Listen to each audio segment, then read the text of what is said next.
Alright, you guys want to see what kind of heater core messes you may have? Here's my car. I'm probably 6 or 7 hours into this thing. I've removed my rear seats, my center console, the rest of my center console, my steering wheel, airbag, modules. I've got this tray here with all these different parts and screws and things, module brackets, heater core corner brackets, etc. I've removed the dash.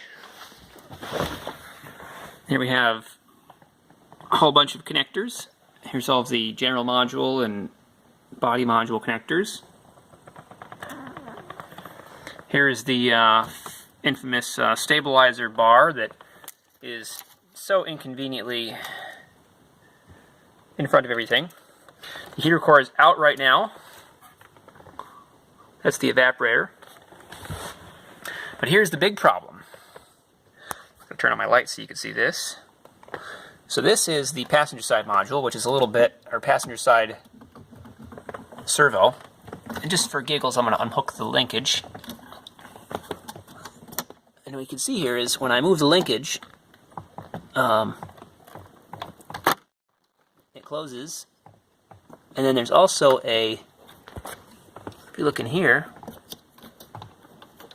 let's see, there's two, the hinge point is the main flap, and that little black dot in the back is the cold flap.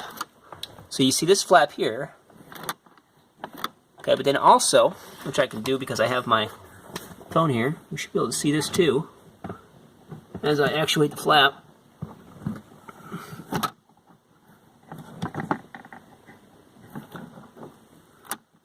Maybe I can't get close enough to it. Yeah, so there's the cold air flap. So you can't normally see that from the car. You can only see because I've got the camera in there. So first we have this one opens, or this one closes. Well, this one opens.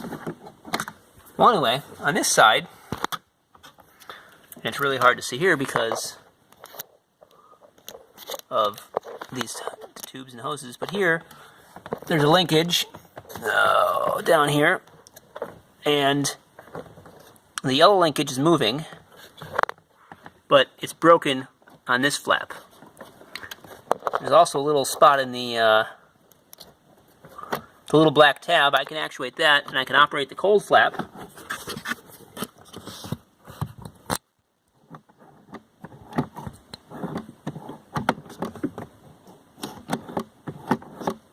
But I can't actually operate the hot air flap. So anyway, I'm going to have to either bypass this closed or bypass it open because there's just no way that I'm going to take the rest of this IHKA climate control system out.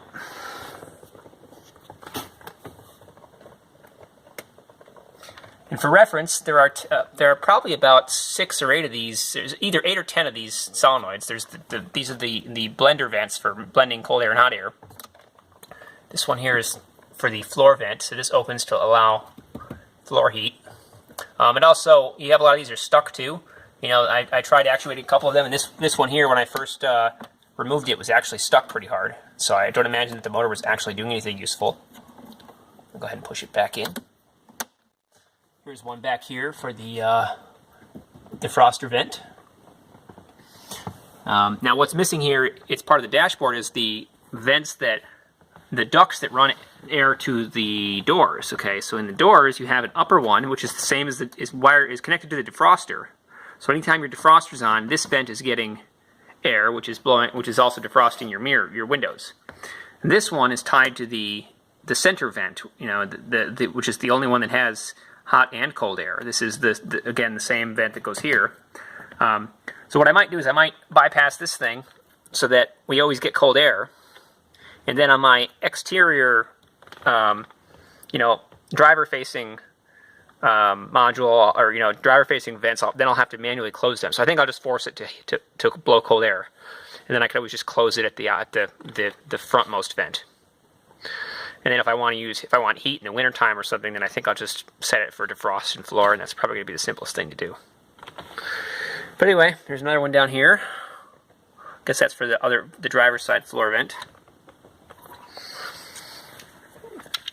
This thing's kind of a pain. These are some of the things that just kind of fall apart. There's a little plastic snap here that's broken. This is all the switches for the steering column. But yeah, what's interesting about this too is that most of the wiring that you see here is related to the heater core. There's a good portion of these things are just for these solenoids. These are for the passenger solenoids. But a lot of this harness is just for climate control.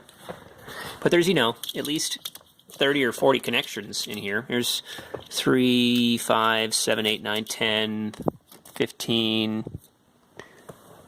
That's the instrument cluster. These are a couple more. This is the steering wheel module, cables. Quite a bit of these things. So anyway, hopefully we'll get it all back together one of these days.